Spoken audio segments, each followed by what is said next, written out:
Hello everyone. तो आज हम बात करने वाले हैं होम्योस्टेसिस की। होम्योस्टेसिस जो कि हमारे जनरल फिजियोलॉजी का एक इम्पॉर्टेंट टॉपिक में आता है। इम्पॉर्टेंट टॉपिक इसलिए क्योंकि इसमें से शॉर्ट नोट आने के चांसेस रहते हैं।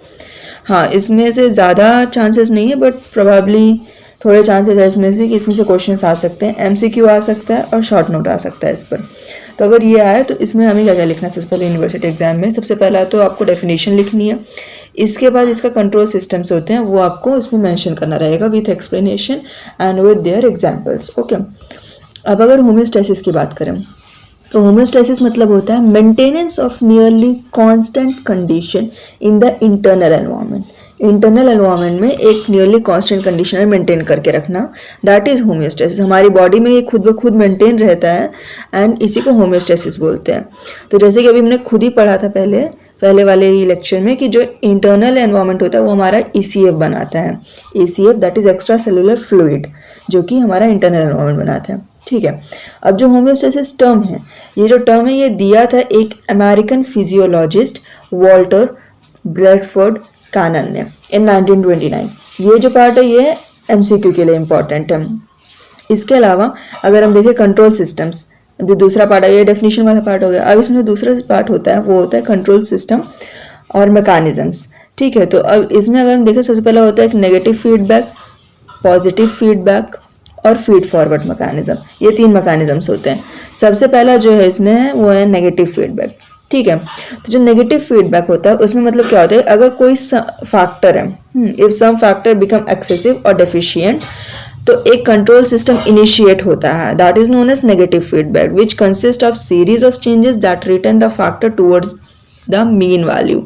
अभी जो मीन वैल्यू होती है, ये मीन वैल्यू क्या है? मीन वैल्यू मतलब कि किसी भी चीज़ की एक नॉर्मल रेंज होती है। अगर कोई चीज़ है, जैसे कि अगर हम इसमें जो एग्जाम्पल हमने लिया है, जो इसका बेसिक एग्जाम्पल होता है वो हमने लिया है ब्लड प्रेशर का। तो जैसा ब्लड प्रेशर है, अब ब्लड प्रेशर नॉर्मली होता है 120/80 mmHg। तो अगर यही ब्लड प्रेशर ज़्यादा हो जाए या कम हो जाए तो हमारे बॉडी में कुछ ऐसे मैकेनिज्म्स होंगे। अगर ये ज़्यादा हुआ है, जैसे इसमें हमने एग्जांपल लिया है ज़्यादा कम, तो अगर ये ज़्यादा हुआ है तो हमारी बॉडी में कुछ मैकेनिज्म्स हैं जो कि इस ब्लड प्रेशर को कम करना चाहेंगे और उसको वापस से उसकी मीन वैल्यू यानी कि 120/80 के रेंज पे लाना चाहेंगे। ठीक है, तो यही जो एक फीडबैक मैकेनिज्म होता है इसे ही बोलते हैं नेगेटिव फीडबैक। सो इसकी डेफिनेशन आपको लिखनी रहेगी। इसके बाद ये एग्जाम्पल आपको एक मेंशन करना रहेगा। तो इस एग्जाम्पल में क्या है कि सबसे पहला है ब्लड प्रेशर बढ़ गया। अगर किसी की बॉडी में ब्लड प्रेशर बढ़ गया तो एक होते हैं बैरो रिसेप्टर। बैरो रिसेप्टर जो आते हैं ये ब्लड प्रेशर सेंसिंग रिसेप्टर्स होते हैं बॉडी में। ठीक है, तो ये जो रिसेप्टर्स जाएंगे एक्टिवेट हो जाएंगे, ये स्टिमुलस सेंड करेंगे हमारे ब्रेन में, फर्दर क्या हो जाएगा, ब्लड प्रेशर कम हो जाएगा। अब इसमें और चीज़ें मैकेनिज्म्स होते हैं, और भी मैकेनिज्म्स हैं पर वो आपको आगे जाके बताया जाएगा। तो इसमें अभी आपको जो लिखना है वो सिर्फ यहाँ तक का लिखना है। ठीक है, इसके अलावा कुछ होते हैं integral component of the negative feedback. इसमें आता है सबसे पहले एक तो स्टिमुलस, मतलब कि जो स्टिमुलस जा रहा है, रिसेप्टर जो कि उसे रिसीव कर पा रहा है, सेंटर यानी किसी चीज़ का एक सेंटर होता है। ठीक है, जैसे कोई जहाँ पे हो रहा है दैट इज सेंटर। देन एक इफेक्टर ऑर्गन जहाँ पे इफेक्ट पड़ने वाला है, एंड रेस्पॉन्स होता है कि रेस्पॉन्स क्या कर रहा है हमारा ब्रेन। जैसे अब ब्रेन में स्टिमुलस पहुँच गया तो ब्रेन हमारा क्या रेस्पॉन्स दे रहा है, दैट इज रेस्पॉन्स। इसके 5 इंटीग्रल कंपोनेंट है। इसके बाद यही जो डिग्री ऑफ इफेक्टिवनेस होता है वो हमारा जो नेगेटिव फीडबैक जो डिग्री ऑफ इफेक्टिवनेस है ये गेन के थ्रू हम पता करते हैं। Gain is basically correction by error, यानी कितना करेक्ट हुआ है उसके बाद भी कितना एरर बचा हुआ है, दैट इज गेन। ठीक है, अब इसमें क्या होता है, जो हमारा जो कंट्रोल सिस्टम होता है, हमारी बॉडी में जितने भी कंट्रोल सिस्टम है वो 100% इफेक्टिव नहीं है। मैक्सिमम कंट्रोल सिस्टम या जितने भी हैं वो 100% इफेक्टिव नहीं है, एक्सेप्ट कुछ एक्सेप्शंस है। जैसे कि जो हमारा इनफाइनाइट गेन होता है, एक इनफाइनाइट गेन मतलब कि एरर टोटली जीरो यानी कि 100% इफेक्टिव सिस्टम है। तो ये जो हमारा होता है ये हमारा सिर्फ किडनी में देखने को मिलता है, तब जब किडनी हमारा ब्लड प्रेशर को कंट्रोल करने का काम करता है। और ये जो मैकेनिज्म होता है ये बहुत ज़्यादा टाइम लेता है, इट टेक्स लॉन्गर टाइम, और ये एक ही टाइम पे होता है, ये सिर्फ हमारी किडनी में देखने को मिलता है। तो इस समय जो गेन हमें मिलता है वो होता है इनफाइनाइट गेन, क्योंकि इसमें एरर जीरो हो जाता है। इसके अलावा दूसरा मैकेनिज्म जो हो जाता है वो होता है पॉजिटिव फीडबैक मैकेनिज्म। अब जो पॉजिटिव फीडबैक मैकेनिज्म हो जाता है कि इसमें क्या हो जाता है कि अगर कोई काम चल रहा है, अब उसी काम को अगर और बढ़ाया जाए तो वो होता है पॉजिटिव फीडबैक। सिंपल एग्जांपल, जब पार्चुरेशन होता है यानी जब बेबी का जब बर्थ होता है तो जो यूट्राइन कॉन्ट्रैक्शंस होते हैं यानी यूट्रस में कॉन्ट्रैक्शंस होते हैं उस समय, तो अगर मदर के यूट्रस में जो कॉन्ट्रैक्शन होते हैं वो हार्मोन्स के थ्रू ऑक्सीटोसिन रिलीज होता है, उसके कारण और बढ़ाया जाता है ताकि बेबी रिलीज हो सके और ईजिली रिलीज हो सके, इसके लिए उसको और बढ़ाया जाता है, तो मदर को पेन और बढ़ता है। तो वही जो चीज़ हो रही है वो है पॉजिटिव फीडबैक का एक बेस्ट एग्जाम्पल, जो कि आप वैसे अगर आपको एक्सप्लेन करना है तो आप उसको लिख सकते हो। अब इसमें एक पार्ट आता है विशियस साइकिल। विशियस साइकिल क्या हो जाती है कि व्हेन देयर इज एक्सेस और deficiency of a factor, further changes occurs to increase difference of fraction from mean value। मतलब कि अगर किसी फैक्टर की एक्सेस हो रहा है यानी कोई फैक्टर अगर ज़्यादा हो रहा है या कोई फैक्टर कम हो रहा है, उसके बाद क्या होता है कि उसके बाद चेंजेस होते हैं, वो चेंजेस जो कि उस फैक्टर को उसकी मीन वैल्यू से और ज़्यादा वो चेंज करने में मतलब कैपेबल होते हैं। मतलब अगर किसी का एक्सेस हो रहा है तो उसका एक्सेस को और बढ़ाएंगे, अगर किसी की डेफिशिएंसी हो रही है तो वो उसकी डेफिशिएंसी को और बढ़ाएंगे।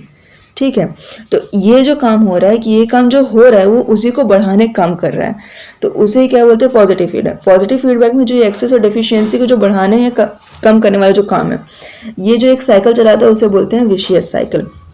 अब ये जो विशियस साइकिल होती है ये मैक्सिमम डिस्टेबलाइजेशन नहीं कॉज करती, यानी कि जो हमारे जो बॉडी में जो हो रहा है ये उसको ठीक करने की बजाय और ज़्यादा बिगाड़ती है, तो फर्दर ये क्या कर सकता है, डेथ कॉज करवा सकता है। अब जो पॉजिटिव फीडबैक होता है, पॉजिटिव फीडबैक मैक्सिमम हमारी बॉडी के लिए इनफेक्टिव होता है या तो हमारी बॉडी के लिए बेनिफिशियरी नहीं होता है apart from negative feedback. But positive feedback हमारी बॉडी के लिए मैक्सिमम कैसा होता है, हमारी बॉडी के लिए मैक्सिमम हार्मफुल ही होता है। बट कुछ ऐसे पॉजिटिव फीडबैक हैं जो कि हमारी बॉडी के लिए बेनिफिशियल है, जैसे कि कोगुलेशन, ब्लड कोगुलेशन जो होता है या ब्लड क्लॉटिंग, वो हमारे लिए बेनिफिशियल है। इसके बाद एलएच सर्च, इसके बाद action potential formation, parturition, uterine contraction वाला, and then digestion, protein and fat. अब ये जो 5 चीज़ें हो जाती हैं ये हमारे लिए इंपॉर्टेंट, इसको याद करने के लिए होता है क्लैप। क्लैप जो हो जाता है ये इंपॉर्टेंट वाला। इसके अलावा एक हो जाता है पॉजिटिव फीडबैक का बेस्ट एग्जाम्पल जो कि हमारे लिए हार्मफुल है, वो होता है शॉक। शॉक जो हो जाता है ये हार्मफुल है, पर ये भी पॉजिटिव फीडबैक एग्जाम्पल में हमें लिखना है। ठीक है, इसके बाद जो होता है तीसरा फीडबैक कंट्रोल सिस्टम है फीड फॉरवर्ड मैकेनिज्म। इसमें क्या हो जाता है कि ये हमारी ब्रेन के थ्रू एक एडेप्टिव कंट्रोल के जैसे काम करता है। It is perform by brain to cause required muscle contraction. मतलब कि जैसे कि अगर उसमें एग्जांपल देखें, इसका एक बेस्ट एग्जांपल होता है अगर कोई खाना खाना है, अब किसी के सामने अगर खाना आया है, मतलब खाना खाने से पहले खाना हमारे सामने आया है, तो हम लोग खाना देखते ही अगर खाना हमारा मन पसंदीदा है तो सलाइवेशन स्टार्ट हो जाता है, हमें अच्छा लगता है। That feeling of goodness is under the control of feed forward mechanism. ठीक है, तो ये जो तीनों पार्ट हो जाते हैं ये है इसका पॉजिटिव फीडबैक और नेगेटिव फीडबैक या होम्योस्टेसिस के बारे में। इतना ही पार्ट आपको होम्योस्टेसिस का अगर शॉर्ट नोट आए तो उसमें लिखना है, इसके 4 या 6 मार्क का शॉर्ट नोट हो सकता है। So that's all for today, thank you so much, do like share and subscribe.